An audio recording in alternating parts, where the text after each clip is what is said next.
And then it happened, Book 8, Chapter 8, The Talent Show Disaster. At the end of every school year, Danglemore Public School holds a talent show in the gym. Kids can sing and dance, and some play the piano or the guitar. A few of the older kids in grade 8 get together and put on funny skits, usually imitating teachers or even the principal. The school band plays something unrecognisable, and some of the teachers even get up on stage and sing.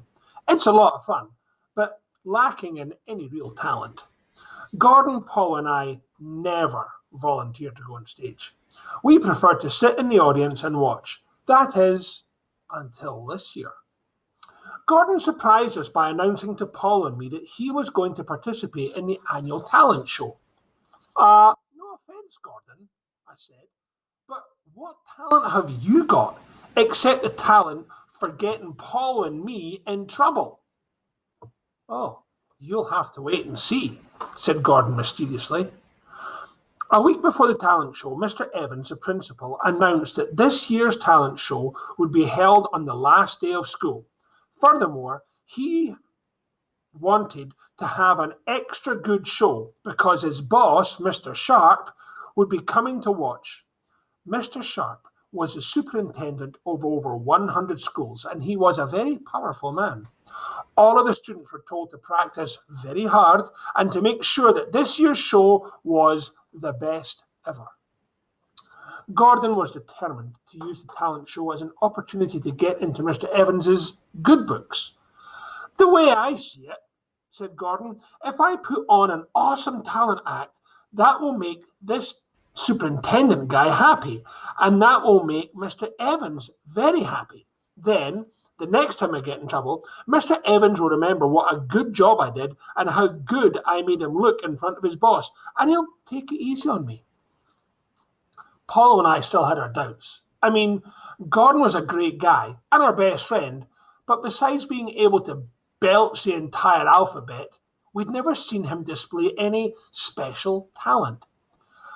I have a secret, said Gordon, something I haven't even told you guys about yet. For the last 2 months, I've been studying to be a hypnotist. A hypnotist? Asked Paul in disbelief. Cool, I said with admiration. How are you doing it? Well, an old friend of my parents used to be a hypnotist, and he taught me the secret of how it's done. He says I'm very good for my age, that I have real talent for it. Well, what's the secret? I asked eagerly. Well, said Gordon, I'm not supposed to tell anyone, but you guys are my best friends, so I'll give you a hint. It's all in the watch. The watch? I asked, puzzled. Yeah, the watch. A good hypnotist always uses a watch that's at least 100 years old, and it has to be made of real gold. Where are you going to get a watch like that? Asked Paulo. A watch like that would be expensive. From my Uncle Ivan. He has an old gold pocket watch on a gold chain that used to belong to his grandfather, my great-grandfather. He let me borrow it to practice with, and he says I can use it for the school talent show as long as I take really good care of it and don't let anything happen to it. The day of the talent show finally arrived.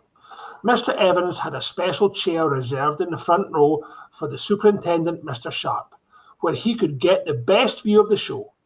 Paulo and I sat in the middle of the gym with our class while Gordon waited backstage with all the other performers. We hoped Gordon would do well, but he had refused to let us see his act ahead of time, saying that he wanted to surprise us with his amazing new talent. The show started and we all clapped loudly for the first act, knowing how important this particular show was for our principal. The kids on stage must have been very nervous, knowing that Mr. Sharp, the superintendent, was in the audience, and the extra pressure had got to them. Singers forgot the words to songs, dancers tripped and fell, and our juggler could only juggle 2 apples. So far, it had been the worst talent show ever. Mr. Sharp yawned and looked bored. While Mr. Evans sat beside him, nervous and sweating. Gordon was scheduled to be the last act, and it looked like it was up to him to save the day. Our school's last act will be Gordon Smith, sighed Mr. Evans wearily into the microphone as he wiped the sweat off his bald head with a handkerchief. There was thunderous applause in the gym. Gordon was very popular at Danglemore Public School. Wearing a black magician's cape, Gordon calmly strolled onto the stage, stood up on a chair, and raised his arms for silence. "And now," said Gordon in a loud voice, "for my part of the talent show, I will amaze you by hypnotizing an entire group of students. Which class would like to volunteer?" Instantly, every hand in the gym shot up into the air. "How about this class?" said Gordon, pointing to the grade 2 class in the second row. With the help of their teacher, the little kids were herded up onto stage and arranged in a long row in front of Gordon, their backs to the audience. Gordon carefully pulled the expensive gold watch from his pocket. Holding it by the chain, he dangled it in the air and then slowly swung it back and forth in front of the students. All of the kids concentrated as this expensive gold watch swung back and forth in front of them. "You are getting sleepy," Gordon said in a deep voice. "Your eyes feel heavy and you want to go to sleep." Gordon kept talking slowly and calmly for about a minute, and then we could see a head drop, and then another, as the entire class actually became hypnotized. I had to admit it, I was impressed. The audience was silent as everyone held their breath and watched in amazement. "Now," said Gordon in the same steady voice while he continued to swing the watch, "everyone look at the watch." Immediately, every head in the grade 2 class snapped to attention and focused on the expensive gold watch. Gordon began to swing the watch faster. "On the count of 3, I will give you a command. I want everyone to obey my command. 1, 2, 3. Jog on the spot," ordered Gordon. Immediately, every kid in the class leapt to their feet and began running on the spot. The audience broke out into spontaneous applause. "Stop," commanded Gordon, and the class stopped. "Flap your arms like a chicken," ordered Gordon. Obediently, the class turned into 20 chickens on stage. I stole a glance at the superintendent. He was clapping and smiling. Mr. Evans, our principal, was smiling too, for the first time all day. Gordon had saved the show and was well on his way to becoming the principal's favorite student. And then it happened.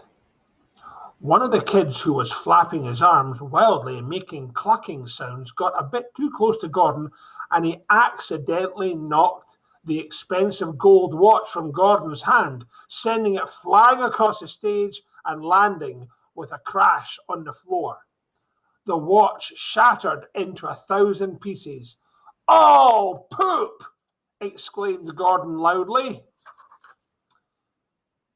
It took the custodians 4 hours to clean up the mess that was left on stage.